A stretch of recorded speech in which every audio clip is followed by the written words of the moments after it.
How many of you have noticed men around you struggling with their mental health?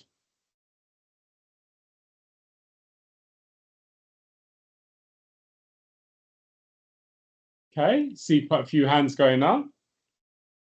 How many of you are concerned that men don't seek support when they struggle with their mental health? They're less likely to talk about it, less likely to put their hand up and seek out the support. Okay, again, I can see quite a few hands going up.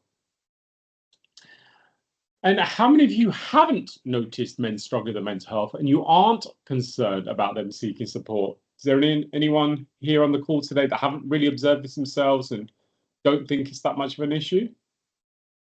Okay, well, it feels like we're all in the right case. And even if you have put your hand up to the last question, I appreciate you being here. It is important we have these discussions, even if this isn't something you've recognized or experienced yourselves.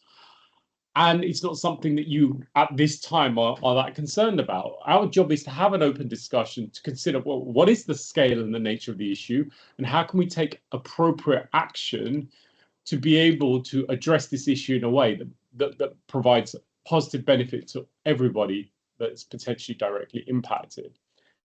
So firstly, this session is being recorded. The reason for that is there are a lot of people that may have wanted to be here in person but were not able to. So we will share the recording after this session. So if you would like to then share this discussion with friends, colleagues, people in your organization, you'll have the ability to do so when we share the link tomorrow. I'm also going to say that if there is anything mentioned in this session of a sensitive or a personal nature, we will edit that out. I want you to feel free to open up and share. So if there's anything that is not comfortable for us to share in a recorded fashion, we will obviously edit that out. I'm also going to add, sadly, a trigger warning. The very nature of the conversation that we're about to engage in, I just want you to bear in mind that there may be some upsetting topics around mental health, possibly around suicide, etc.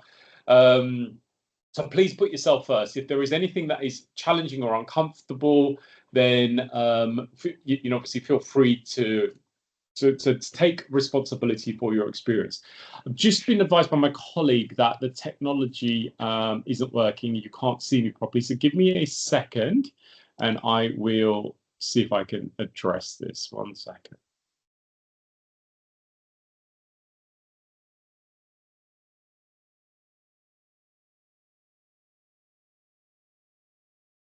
Okay. You should be able to see the slides okay in a moment when they open up, if they open up. There we go.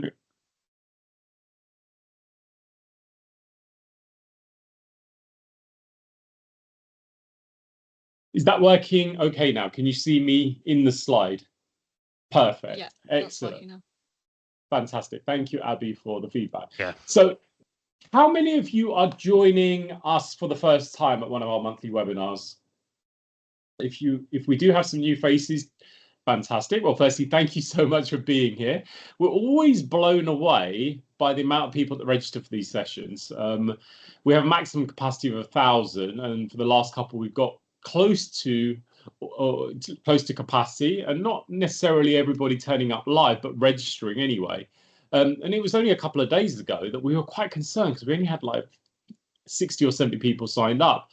Literally since then, we've had up to 500 registrations. So we're really grateful that you guys show up. We do this because we want to make a difference. As an organization, we're committed to creating a happier, healthier, more resilient world. We've been around for 21 years, working hard to create that positive outcome.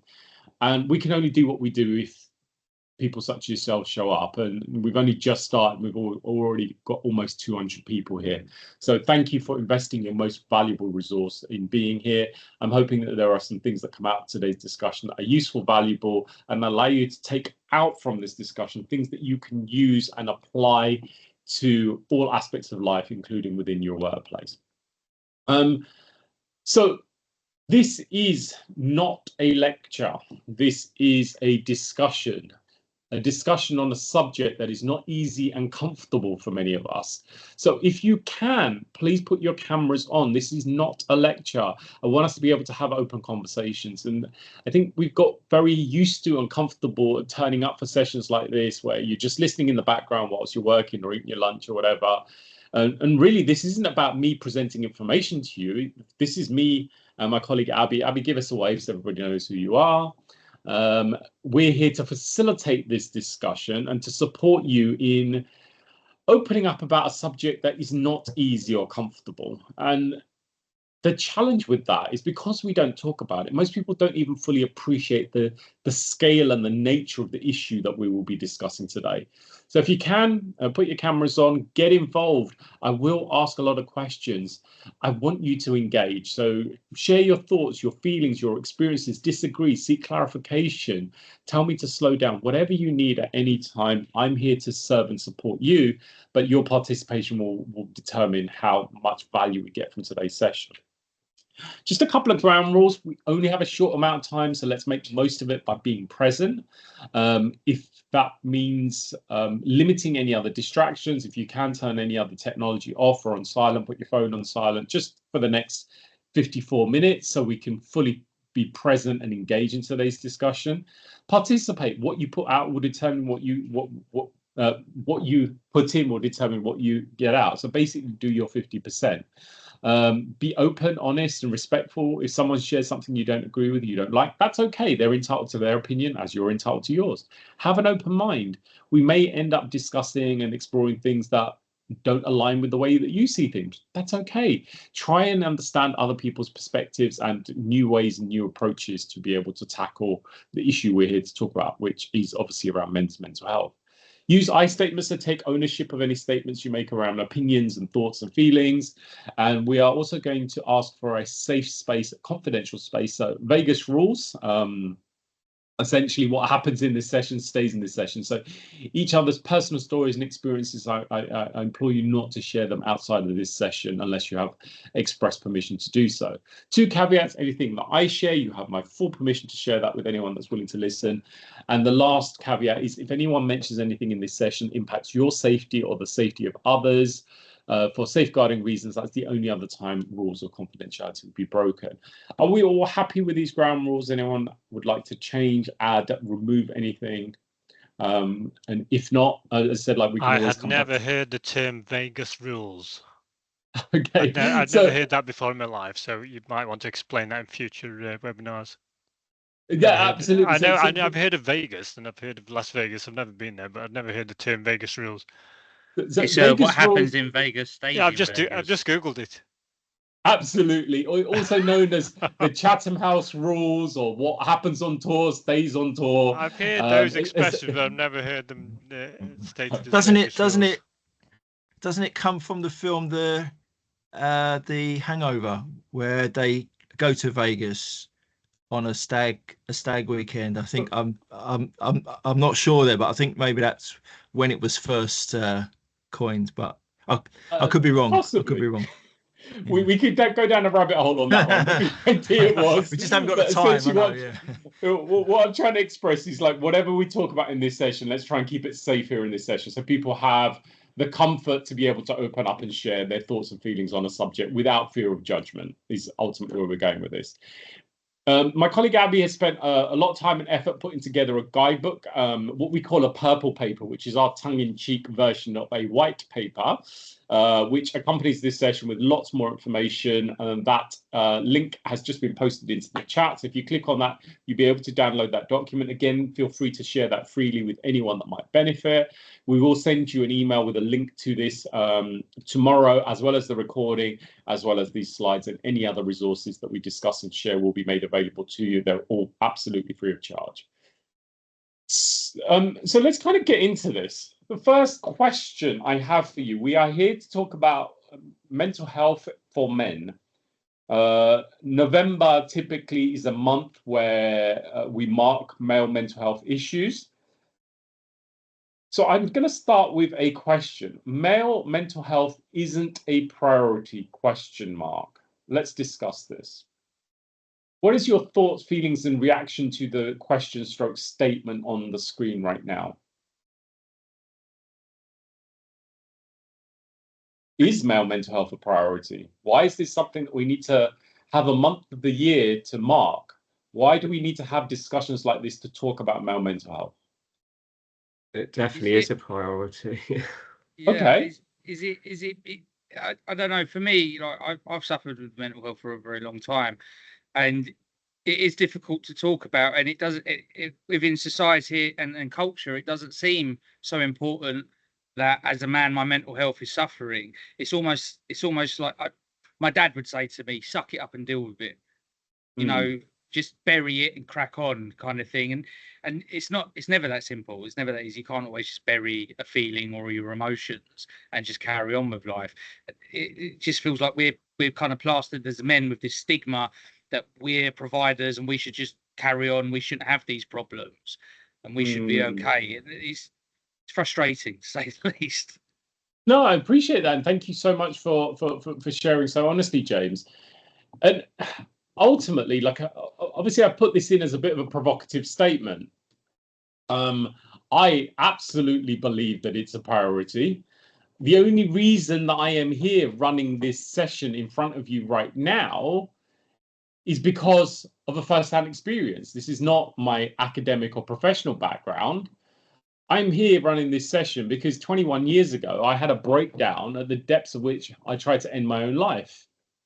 Some of you that have attended our session before will have heard that story. That's kind of why I do this work, because I ended up in a situation where the emotional and mental pain I was in was so great, I would have sought any solution to end that pain, even if that meant turning the off switch on my life. Thankfully, I failed. And over the last 21 years, I've dedicated my life to being able to help other people that might be going through the same kind of thing. And that's kind of why I'm here. The challenge is, I had that experience in 2003. Things have got worse since then, not better. You know, bear in mind, 2003 was pre-iPhone, pre-smartphone, pre-social media. And ultimately, there's been a lot of things that have happened over the last 21 years, which on one hand could be showing the improvements and advancements of society, but also that has created a bigger negative impact on people's mental health. Yes, we might be a little bit more comfortable talking about it today, but we're dealing with a bigger issue. Does that make sense? And Ivan, it's interesting. Why bring gender into the discussion? Mental health issues affect everyone. I agree with that. And I am bringing the gender into the discussion for a reason. Why do you think we need to bring gender into the discussion? Why is this something that we need to talk about? You know, yes, we need to have broader conversation around mental health, but why is it male mental health is something that does need a specific focus? Males are more or less reluctant to actually open up and discuss their own private issues or feelings with each other, unlike females that will tend to discuss and share problems and seek for a solution. Males tend to bottle it up and just get on with it. As already stated and quoted, it still has a very old mentality. Yes, absolutely. So let me share with you let me ask you why we need to kind of think about in this way. What is the main cause of death for a man under the age of 50 in Britain today? Suicide. It's suicide. What is the main cause of death for a man under the age of 45 in Western society? I think it's suicide. Suicide. Yeah. 3 out of 4 attempts on suicide that result in death are men. I could keep going with the statistics. In the US military, 4 times as many US military personnel die as a result of their own hand as opposed to enemy conflict.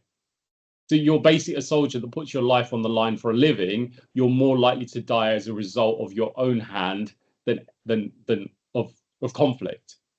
I could go on, but there is some shocking statistics about how men are disproportionately affected by mental health issues and suicidality. How have we arrived at that point? Well, firstly, how many of you have heard phrases like grown men don't cry, pull your socks up and get on with it, man up?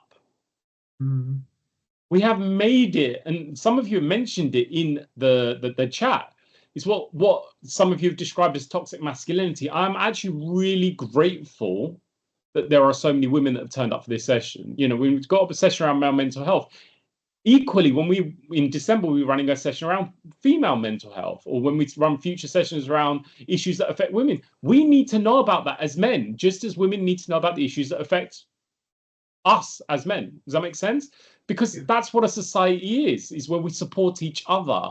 And we have got to the point where we are failing young men. We are giving them poor templates and role models of what it is to be a man, where expressing emotion and asking for help and being vulnerable is seen as a weakness. Does that make sense? I disagree with that. I think it takes a strong person to put their hand up and say, you know what, I'm struggling. It takes a stronger person to ask for help and seek out support. Because 40% of men that are suicidal will never even tell anyone. 60% of people in general that are struggling with their mental health don't seek support.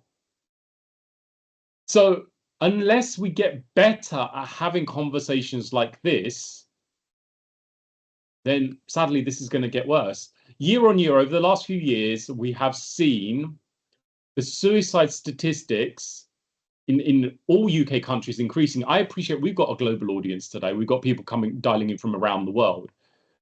Obviously, I'm picking some of the statistics we have available here in the UK, but this is no different to in other parts of the world. So until we're able to have conversations and make, yes, mental health a priority for all, but also being willing to understand the differences that men and women, or people that identify as men and women, will experience mental health issues. Does that make sense? So let's kind of get into that. So we're talking about, yes, I think we're all in agreement. This statement is purposely provocative. Yes, it should be a priority, but currently it's not. So let's kind of establish, firstly, what is mental health? What does mental health mean to you? We talked about some of the statistics. You know, 70% of men experience symptoms of mental health conditions such as anxiety, depression. Over 75% of people that take their own life are men. These are statistics I've already shared, but people aren't asking for help. But what is mental health? What does it mean to you? I'm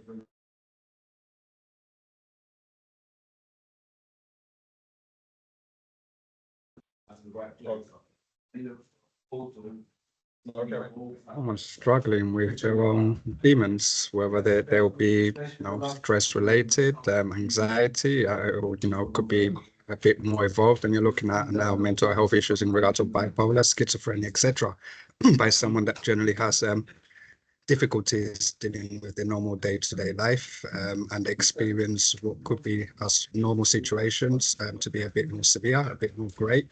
And they're not able to manage the normal day-to-day functions as normal people would technically able to deal with. I think something that I heard in the past was that we all have different, obviously, stress tolerance. Some individuals, their tolerance may be higher than others. Some individuals, thrive on under stress situations, while others won't. I'm on the lateral. I thrive under stress. I tend to not do very well when I have too much time on my hands. My partner, which is bipolar, completely does not like stress situations whatsoever. And having her go through any stressful situations can really act up on her, basically bipolar. So it does come down on individuals' perspective and their receptive as well. Can I just butt in? Sorry, but there's two people with their hands up, so I'm not speaking, waiting for those two people to speak, and they're not. So I don't know if they've got their hands up in error. No, absolutely. I'm just coming to Elizabeth. Thanks. You've got your hand up first. Would you like to share, and then we've got Kimberly second?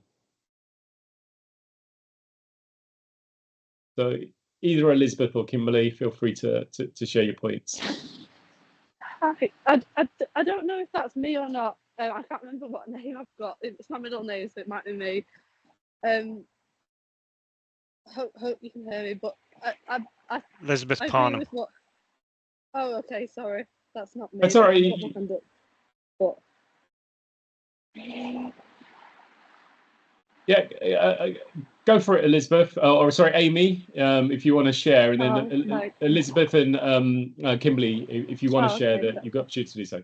Go for it, Amy. I'll just be quick. I think it's about sort of like, I think this goes on to what like Sam was saying about the like resilience. So it's not about, you know, only feeling good emotions. It's about feeling like a range of emotions, but sort of like having the resilience and being able to feel it and get through it, and having like the support around you to do that. Yeah. Because I don't think you can always have like really high mental health, but about being able to have that support. And then I'll pass on to someone else, but thank you. Thank you. Thanks for sharing.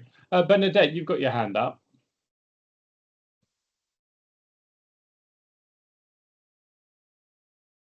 Did you have something to share? Well, got a couple of you that got your hand up. Becky Langrish, you've also got your hand up. Is there something you'd like to share?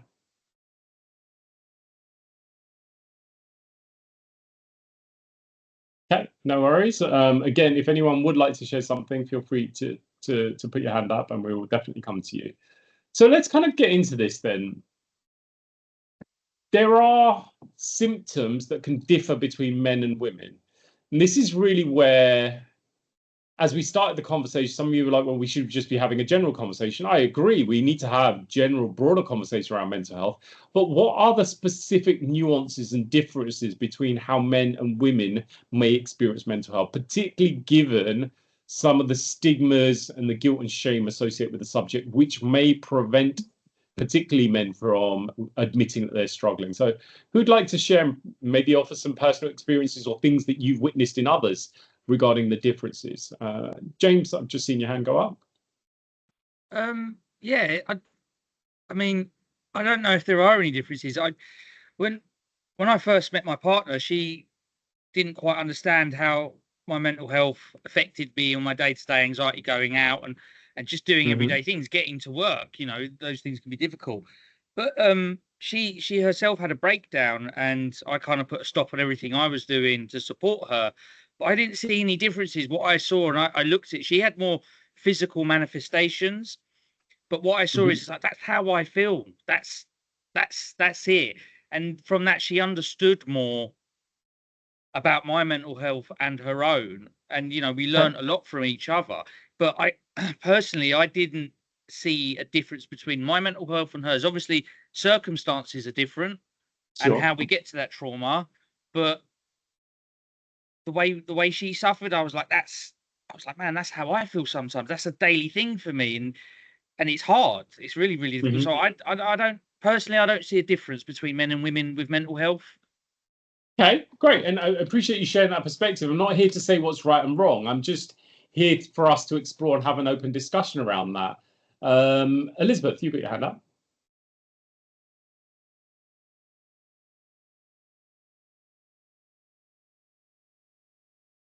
And yeah, go for it. Fiona. Hi. So unfortunately, in my family, we've actually experienced 3 male suicides. So for me, from what I've witnessed from a difference, and like everybody said on the call, that's not necessarily to say this is in every case, but for mine, it was particularly substance abuse. So maybe drawing on unhealthy habit, like coping strategies. Or just not talking about problems and going down those paths for coping strategies. So that was something that was witnessed sort of in my family. And I think even from a work perspective, which is the other side why I've joined today as well, was how to try and encourage people to talk more, especially because of where I work, it's a more male-orientated environment. So I'm quite interested just to hear people's experiences and maybe things that people might have tried that help create those opportunities a bit more in that type of environment. So that was certainly from my experiences as well. Thank you. And I appreciate you sharing. Victoria Knight, you've got your hand up as well. What are your thoughts? Yeah, just speaking from, again, personal experience between myself and my husband, both suffer with mental health issues. The differences I found is my husband's sort of symptoms, if you can call it that, present more in anger than myself. So more anger with him. And he would question, why am I angry all the time? Why am I angry all the time? And I had to say to him, that's a symptom of depression as well. That's a symptom of anxiety. That's how it presents itself. Also, again, from personal experience with him, I tend to find that he tries to escape issues rather than face them more than me. So he would physically run away, basically, to escape and think that that's the solution, to remove himself from his stressors, rather than, you know, get the help needed. Luckily enough, he is getting the help needed now. He's finally seen the light after, again, many years of this stigmatism, which is, I'm a man, I don't need help, I don't need talking therapies, I don't need medication, I'll just suck it up and get through it. And that has a lot to do with where he was brought up. He was brought up in Cape Town in South Africa in a strict Afrikaans family, and men are men, you know. So yeah, I find, although we experience a lot of the same issues and the way it affects us, it presents itself differently in both of us. And Victoria, you're absolutely right. And as I said, I'm not here to say it's black and white, and this is not kind of a one-size-fits-all approach. But men are more likely to go to irritability, anger, increased loss of control, risk-taking, aggression seems to be more common in men than in women. Men are more likely to choose strategies to escape from this experience. You talked about escapism. What are the different ways that men are likely to escape? Yes, it could be drugs, either recreational or pharmaceutical. It could be alcohol. It could be food. It could be doom scrolling on Instagram. It could be, you know, hiding in television. Something I've done in the past is I threw myself into training and exercise, which on the face of it, I thought was a good thing. But it's not what you do, it's the intention you do it with, if that makes sense. And actually, I was creating damage in my body and doing it in an unhealthy way, because essentially I was trying to escape into something and not actually tackle the issue, if that makes sense. And this is really where, rather than talking about and expressing it, asking for help and kind of opening up, men, typically speaking, are more likely to choose methods to try and escape and ignore or override. You know, it's that whole ignore and override sensation, which women tend to be better at opening up and expressing themselves. I'm saying, again, this is not black and white. I'm sure there are many men out there that are good at expressing themselves and opening up, and there are probably lots of women out there that will shut down and will suppress and repress their feelings and emotions. But I'm talking, generally speaking, the reasons that we tend to have such greater issues with men, they are less likely to open up and express themselves. Does that make sense? And this is really where I think it's important that we start to consider, how can we change this narrative? Men are more likely to develop addictive disorders such as alcoholism. And if it, you know, it's also important to bear in mind, and apologies for being kind of graphic with this, when a man has decided they don't want to be here anymore, because a man tends to be more solution focused, the methods they choose to end their own life are the kind of methods that you don't come back from. Does that make sense? And I don't want to go into any more detail than that. Often it's not a cry for help, it's I want this to end, which is why that they are 3 times more, 75% more likely to be successful with that course of action. And these are the kind of things that we need to address. Is how can we capture these issues and get more comfortable talking about it long before anyone gets anywhere near that point? But if this is the case, if this is something that is a big issue, if it's something that is robbing us of so many young lives, what's stopping us from asking for help? Why is it we're not talking about this more? Why is it that we haven't actually taken a concerted effort across society to tackle this urgently and immediately, given the shocking statistics surrounding this subject. And let me give you a sense of how shocking these statistics are. Can anyone tell me, in an average year, approximately how many people on the planet take their own life? This is not just men. This is generally. Give me a guess. Of all the people that die, how many people are dying as a result of their own hand? Esme, you're not far off. It's about 700,000. I think last year it was 720,000. Let's put that number into context. If we think about all the people that die of all the wars on planet Earth in any given year, and I appreciate, obviously, when we turn on the news, you hear a lot about the wars that are going on in various parts of the country. Does anyone know approximately how many people die of all the wars on the planet put together? I think the last figure was from 2022. Just give me a number. Have a guess. We got 720,000 for people that are taking their own life. 1 million, Scott? 5 million? I'm going to encourage you not to believe a word that I say. Google this for yourself. We've got some big numbers there. You'll be shocked to know, Scott, you're actually close to the mark. It's 220,000 people. So about 500,000 less than die from suicide. Add to that all the human violence put together. I'm talking about murders, homicide, etc. What does that number go up to? About 400,000 people. So we're still only half of the amount of people that take their own lives.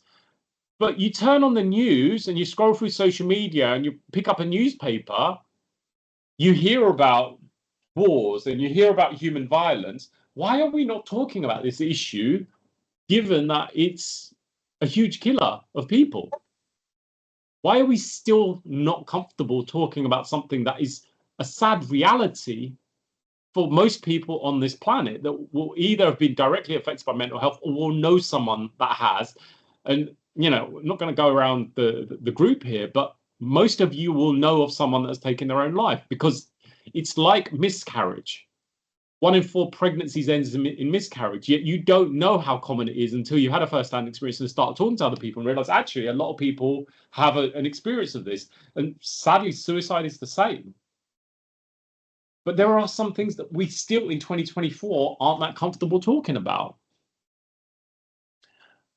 Why are we still so uncomfortable talking about this, and what is stopping men in particular for asking for help? Stigma, Erica, absolutely. But what I'd love to hear from some of you that have struggled, that may not have been able to open up and express yourselves. What has prevented you from doing so? Sorry. Go for it. Yeah, go for it. It's not just about what stops men asking for help. I know everyone is different and we all have our own issues that we deal with. Yes, it's a personal choice.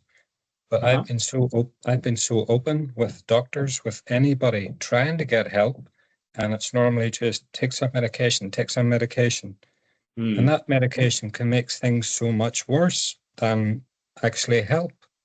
So even when we do ask for help, it's a vicious circle that there's no help there. Yeah, and I totally accept that. You know, that you may not be able to get access to the right treatment or help from, say, from the medical professionals, because particularly if you live in countries like the UK or other countries that have a centralized national sort of health service, so to speak, you might not get access to it. But I'm talking about even more broadly than that. Even asking for help from the people around you, from people in your community, in your work, family, your friends. But I totally take on board your point that you may not get access to the support, and it's easy to medicalize the issue and try and medicate it, which may not necessarily be the solution. It could be part of the solution, but beyond that, what's stopping us putting the hand up and saying, you know what, I'm really struggling with this? And Malk, I've just seen you saying you don't wish to burden others.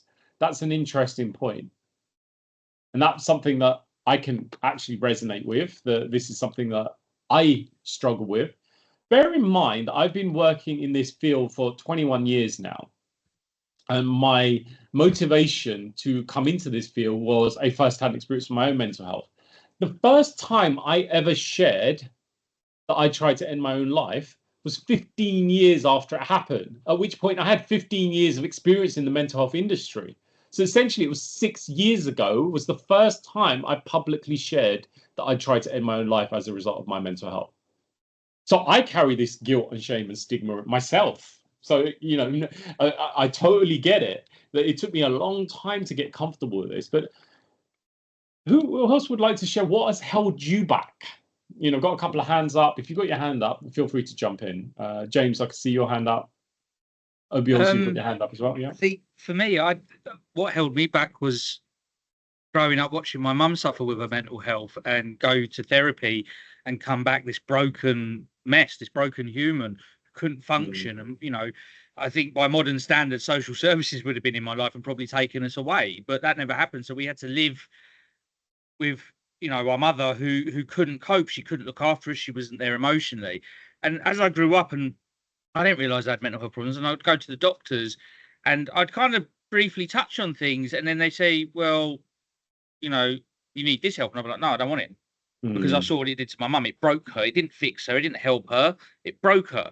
And, you know, it didn't help. She turned to substance abuse and subsequently passed.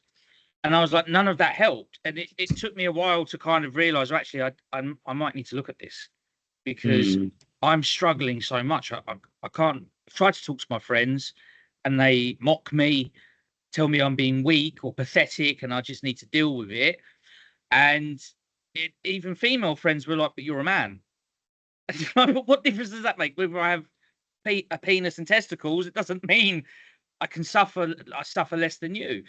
And in the end, when I went to therapy, I tried to get therapy. It was so difficult. My first therapy session, they were so dismissive of me and that I had mental health. They tried saying I was delusional.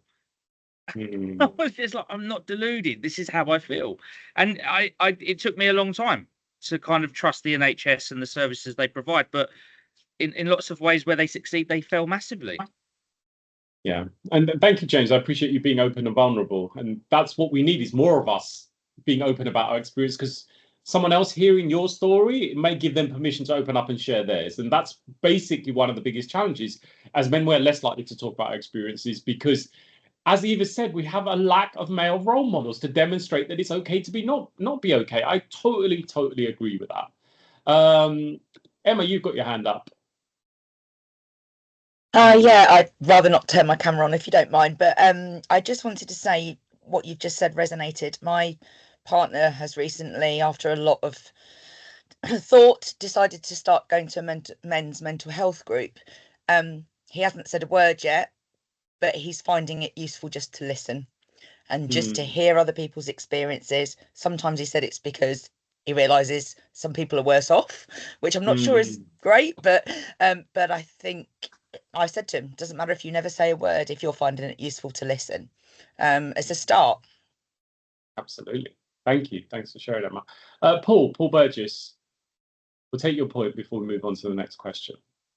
For me, I think it's what I'd say. It's self-recognition as well. I mean, I went through it about 5-6 years ago, and yet it's recognizing after that the triggers that you know that something's not right, and going back asking for help after the initial phase. And I think it's important that people recognize as well. I did have it with some staff at one point where, because somebody shouts at you, it doesn't mean they're being aggressive. It's letting them, giving them a cool time and then approaching them and finding out what's wrong, a male, you know, and saying, what's up? And you find out that there's something mentally going wrong. You're not there to help them, but you recognize that, you know, they're not, something's not quite right. You know, they're not there to fight or, you know, argue with you, but if they start raising the voice a little bit too much, as said before, it's one of the triggers that you notice both in yourself and other people. And there's a really interesting point you raised there, Paul. It's separating symptom from cause, if that makes sense. The symptom could be the anger and aggression, but what's the reason for that?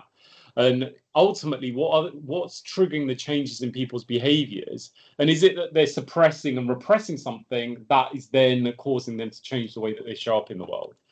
So let's just kind of move on to the next point. And I think this is really where we need to consider, well, what does this word actually mean? Now, let me kind of just put in a bit of further kind of information to clarify this point. When we're talking about masculinity, we're not necessarily talking about male, female, and I'm not also going into kind of this how we define ourselves, but ultimately masculinity and femininity is nothing to do with male and female, if that makes sense. There is an energy and essence that we operate from, and every person, regardless of who you are, what your gender is, or how you choose to identify, and any of that kind of stuff, everybody's in a dance with the masculine and the feminine, right? If we look at what are the traits of a masculine, or of the masculine energy, what would you say they are? Okay, so Malk, you know, the strong provider. It could be control, kind of strength, logic, process, structure, order. Does that make sense? It's just like, where's the problem? How do I fix it? It's very kind of linear and logical. If that is the essence of the masculine, what is the essence of the feminine? Again, this is nothing to do with gender. This is nothing to do with what your bodily structure is, or kind of your actual kind of the gender you're born with. But what is the essence of the feminine?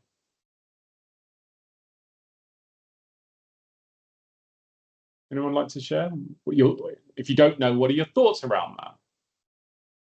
And bear in mind, every one of us, both male and female, will at times connect with the feminine. And some of you are sharing, it's like the expression of emotions, being present, not necessarily about being solution focused, but just opening up and expressing, the nurturing, the caring, the vulnerable, the softer side of things. Absolutely. And this is the key thing, that we find ourselves in a world where expressing the feminine, particularly for men, can be viewed as a weakness or a sign that they are not good enough and they can't cope. And this is really where I think that we need to redefine that. That actually there is a growing need for empathetic leaders, for men that are willing to connect with that essence of being able to express emotions, to being able to be vulnerable, for us to reframe that as a strength, not even a strength, but as a superpower. Because it takes a bigger person to put their hand up and say, I'm struggling, and ask for help. And Graham, yeah, there's a lot of people that may not be old enough to remember the book Men Are From Mars, Women Are From Venus. And it's kind of, there is some elements of that which for me ring true. I'm not saying I agree with everything in that book, but I think this is really where we do need to consider that men tend to be problem solvers, while women are able to just sit there and openly express. Again, I'm not saying this is black and white, but what I'm asking us to consider is there's kind of this scale from kind of the feminine essence, the masculine essence, but then we can go too far into the toxic masculine. If the masculine essence is about the structure, logic, order, process, what's the problem, how do I fix it, solution orientated, what happens if you go too far into masculinity? What happens?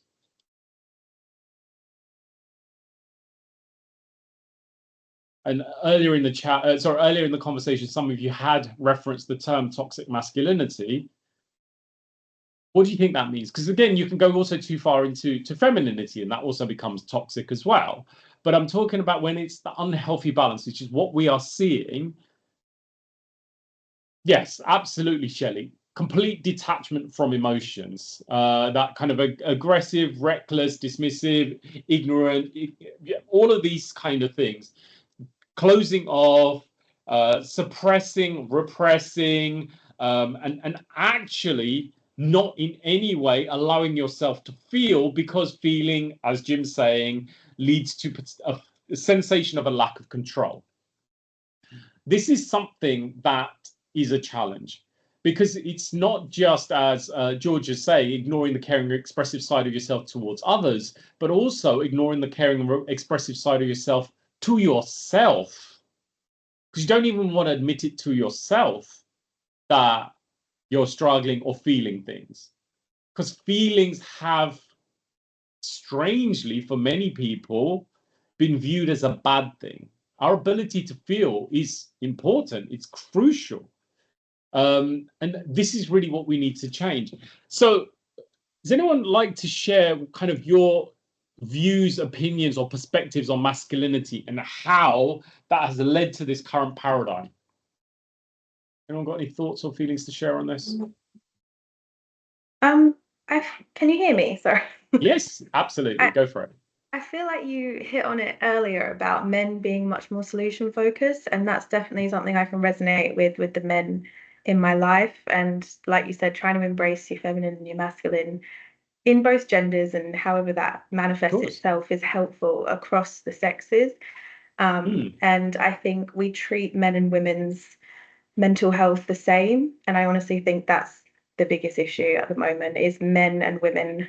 There's a big difference, and I think for me, in my experience, you know, like you just said about the solution focus, well, for a man, I can't speak for men, I can only speak on my experience, but, you know, if you're solution focused and you can't resolve something, well, then you're a failure. You know, I can imagine there's that black and white thinking, which could be so detrimental. But for women, and again, I can only speak to my experience, we can chat absolute crap for hours and not get to a solution, but find so much solace and peace and therapeutic benefit to just talking about our problems. And then at the end of the night, we go, well, we haven't solved anything, but I feel better for speaking.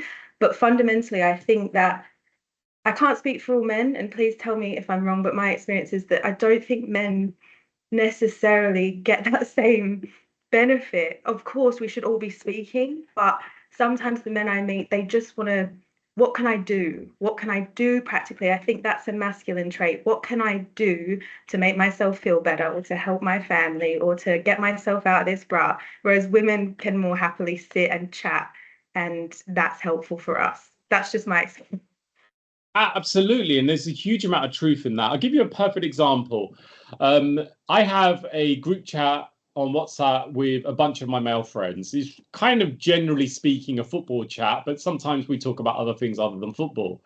So typically speaking, on an average day, you'll get a bunch of messages around football. We woke up this morning. Obviously, there was a little election across the other side of the Atlantic. Must have had about 600 messages overnight, and because there's people from different parts of the world in there as well, which is about politics. Everybody's absolutely comfortable expressing their views on politics, on you know, culture, on football. But I don't remember a time in that group chat where anyone's put their hand up and say, oh, you know what, like, I'm kind of struggling, or I'm finding this heavy or difficult. It just doesn't happen. But what's really interesting, because I thought, well, maybe it's like this for everyone. I was speaking to my partner about this, and she's in a number of groups which are women-only groups, which one, I think it's called a sisterhood group or whatever. It's kind of a female equivalent of what we've got. But people are often and regularly, from what she was sharing with me, opening up and talking about their thoughts and feelings around certain things and how they feel about it, as opposed to just focus on the subject itself. And I'm not sure, again, whether that's reflective of everybody else's experience. But this is part of the challenge, is that we are, as men, less likely, particularly in a forum where there are other people present, to open up. Maybe in a one-to-one that might be different. But this is kind of part of the challenge, is that not only is there differences in the way men and women deal with it, but also our perceptions of masculinity will affect how we deal with it. Now, just give you a perfect example. This subject, this session in and of itself is quite polarizing. The fact that we put on a session around male mental health, that we had less sign-ups for this session than any session we put up this year, even though it's one of the biggest issues affecting society.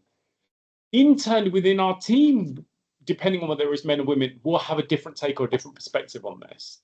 Today, in this discussion, people are seeing things differently. That's okay, and that's useful and valuable, but it would have been easier for us not to have this discussion because it's such a polarizing thing.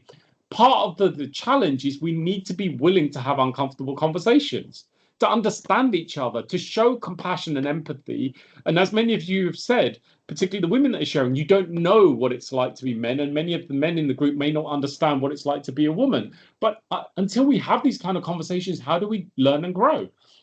Go for Emma. I just seen you put your hand up, and there's a couple of you. Let's just take a couple of shares before we come to the next point. I'm just thinking, making a couple of points about the whole differences between men and women, and what you were saying about group chats. had a situation at work recently where I got quite concerned about a colleague because of the way she was reacting in a group chat.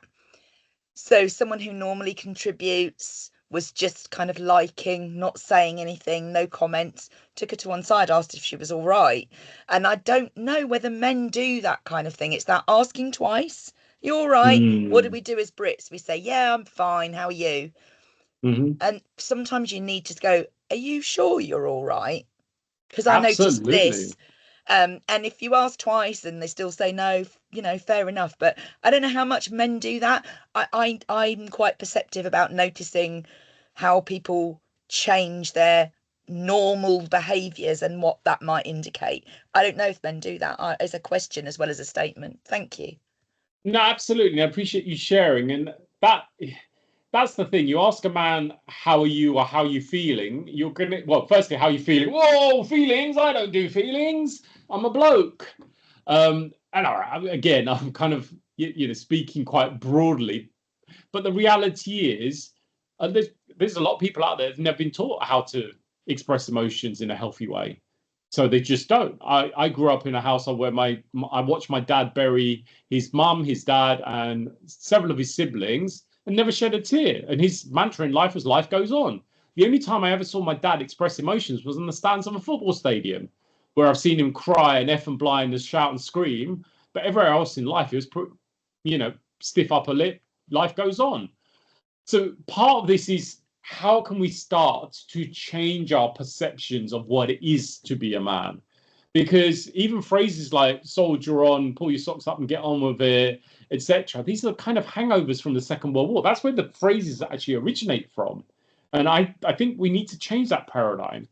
And this is really where we need to consider, how can we change this narrative? How do we get to the point where it is easier and more acceptable and more comfortable for a man to express themselves, but also for older men, how we can start role modeling for youths that are growing up in the world today to show them a different model of masculinity.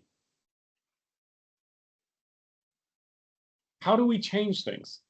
And we have ideas, but I want to hear from you. Go for it. If any of you got your hand up, just feel free to unmute yourself. Sorry, go on. You go. No, you go. No, go on. I've already chatted, so I'll let you go. For me, I start with my kids. Something I had to learn through therapy and through mindfulness, and go into my mental toolbox to kind of cope with things. But for me, it's with my kids, and I talk to them. And I say, it's okay to be open. It's okay to discuss things about how you're feeling, what you're feeling. And I was really proud of my eldest son. He was talking to his friend, and his parents are going through a divorce, and his friend is struggling, and his friend's going to him and talking to him and unloading on him and sharing how he feels. And that made me really proud of my son. Excuse me, sorry. Because I know I was raised not to be like that. And I had to work to open up to strangers and other people, my colleagues and friends and family in my life. And for my son to simply so easily be able to open up to his friends and have them open up to him makes me incredibly proud. And it starts with our kids, because once we start that culture in them, it spreads, it goes forth. Absolutely. But I'll go a step further, James. By you being here and sharing your experience, you're changing the narrative.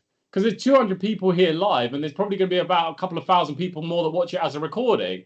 And people that are hearing you share your stories in some way, shape, or form, hopefully will be impacted by that. It will show them that it's okay to do this. And we just need more of us to have this. Me too. And that's why we do this. That's why we're having these kind of conversations. So hopefully we're making it more accessible and okay to have these kind of conversations. And that's how we change the narrative. Be more open, be the change you want to see in the world, as Mahatma Gandhi said. So show up in the way you want other people to show up. And if we feel that there is a concern about people expressing themselves, you be the one that starts to express yourself. And absolutely, whoever just put that message, it's not just your son, James, it's you. The fact that you're here having this conversation. That's what we need, more of us to be willing to do this. So here's the thing. We had a huge subject, and I could easily have spent several hours having this conversation with you. But really, what we are looking for here is for you to take away some of this stuff, to know that we have an issue. We know that this is impacting our societies across the world. It's robbing us of young lives. And every single one of us gets to show up every day in a way that makes a positive difference. So what are you going to do? How are you going to be the role model for change? You're male, female, or you choose to identify in any other way, it doesn't matter. We are all in the position where we can start contributing to positive change. How are you going to create opportunities to have more open conversations? What are we going to do individually and collectively to break barriers surrounding mental health? And we need more people like James that showing up, and I'm not saying that others of you haven't, but as we open up and we show ourselves, you give people permission to do the same. You know, that kind of in the old days, there's those cheeky kind of show me mine and I'll show you yours kind of thing. And we're not talking about exposing ourselves indecently. I'm talking about our hearts. Does that make sense? And that is not just a trait of the feminine. Strong men can also show their hearts and their feelings and their emotions, and that adds to their strength, not take away from it. Does that make sense? It's interesting what James. Oh, sorry. Go for it. Yeah, go for it. Please, it's interesting what James said about talking to his son, because actually I use my daughter to try and get my husband to open up, because I can ask him, you know, once, twice, 100 times, "Are you okay?" And I just get yes, yes, when I know full well that he's not. So when he's going, "Oh, why is our daughter being moody?" It's like, well, actually, is she being moody? When you're having a bad day at work and you can have a bit of a vent, is that you being moody, or is that you just... So I just try and kind of use her as a bit of a mirror for him to get him talking about it, because there's that fear of rejection that seems to underlie everything. That fear of like, oh, people aren't going to love me, or people aren't going to like me, that stops him from reaching out. And I see it time and time again. Shelley, I'm going to add to that. Often we're speaking the wrong language. When speaking to men, if we're using language that they can't connect or associate with, you may as well be speaking in Outer Mongolian. Does that make sense? Like, yeah, I was going to say, give me a tip. Tell me what's the right question to ask, or the right approach. So let me give you an example, Shelley. If I ask you how you're doing on a scale of 1 to 10, give me the first answer number that comes into your head. And I already know what it is. It's going to be a 5. Oh, yeah, it's 5. What do you think the vast majority of people say? 5 is kind of middle of the road. The vast majority, I'm talking about 80% plus of people will give me a 7, right? Can you see I've written the number 7 there?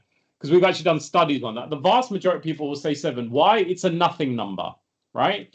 Your brain has a default response. I don't need to engage. I don't need to open up. I don't need to connect with my emotions to express myself. If I say to you, Shelley, and it's obviously you haven't got your camera on, so we can't see you, but I would know that what you're doing if I could see you. If I asked you how you're doing on a scale of 4 to 19, what would your answer be? 12. Okay. Do you see you have to stop? Now, the other thing you would have noticed, if you could see Shelley, and you ask her to give the default response, she'll regurgitate it. When you ask her a question she has to think about, and let's see if we can... Victoria, would you mind playing with me? I can see you on camera. So, Victoria Knight, how are you doing on a scale of 9 to 26? Well, my instant was, I don't know. That was my instant response. I have to think about that for a bit. That is a scale I'm not familiar with at all. Okay, so what is your answer to that question? 19. Okay. Did everybody see what Victoria just did? She looked for the answer. She was like, did anyone notice that? Her eyes went to the ceiling to look for the answer. I know she was actually giving me an offensive response because I could see her actually physically looking for the answer. A lot of people, when you ask them, how are you doing? They give you a default response. You ask them a question they have to stop and think about, you'll see them actually looking for the answer. Now, for those of you, particularly that you're talking to men, don't ask them a question they can easily answer. Ask them a random question like, you know, Paul, if you were a movie character in the last 2 years, who would you be and why? And they're like, what? Yeah, it stops you in your tracks. And this is what we need to do. Ask the kind of questions that gets people to stop and reflect. So part of this is not just having open conversations, but asking questions in a language that either makes sense to men or will force them to stop and think about what you're actually asking them. And this is true for all people. I appreciate that we could continue this conversation. We have run out of time, and I appreciate many people will have to jump off. We have put together a bunch of resources that free of charge on our website. You will get an email tomorrow with links to everything. That will only happen if you signed up for our newsletter. If you received this link from somewhere else, you will need to sign up for our newsletter to get the follow-up email. So you just need to go onto our website to do that. That means that you're on the mailing list, and the resources that we send out following up from this session, that you will get that into your inbox. We do have a new people, culture and wellbeing forum for those of you that are here with an interest in being able to create a positive culture within your workplace. This is specifically for people that are looking at how they can bring about positive change within their workplace and are decision makers within their organization. We have our first meeting happening on Friday. This is very much focused at the corporate environment, so you can join up for that meeting and also get the fortnightly newsletters, which are again focused around workplace issues. We've got our Public Mental Health Champions program coming up. This is our flagship program. We still have a few spaces left on there, and there is a discount of £200 available for those that would like to join. We will send information on that as well. We've got our online learning platform. You've got a half price on that for the whole of Stress Awareness Month. Using that code, again, we'll email this information to you. And if you'd like us to review the EAP that you have in your workplace, we've got a free review happening for that as well. If any of you are concerned about your own well-being, there are some numbers there that you can contact.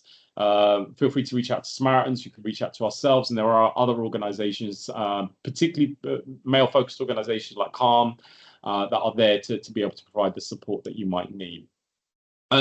We are only able to continue doing these kind of activities, these webinars, and providing them resources because there are many of you that kindly make donations and support the work we're doing. However little, however much that you can provide to support us, please help where you can, because that means that we can continue doing this work, because we have no external funding to do this. Other than that, that is all sadly we have the time for. I really appreciate so many of you showing up for this discussion. I will hang out here for a couple of minutes if anyone's got any questions, comments, anything you want to discuss or share. Now's your chance to do so. So yeah, feel free to get involved. Otherwise, thank you so much for being here and participating in today's discussion. I'm hoping there are things that you found useful and valuable, and look forward to seeing you next month. Next month's session will be focused on female mental health, and that will be led by my female colleagues. I will be here to support in the background, but I will not be running that session. Thank you, guys.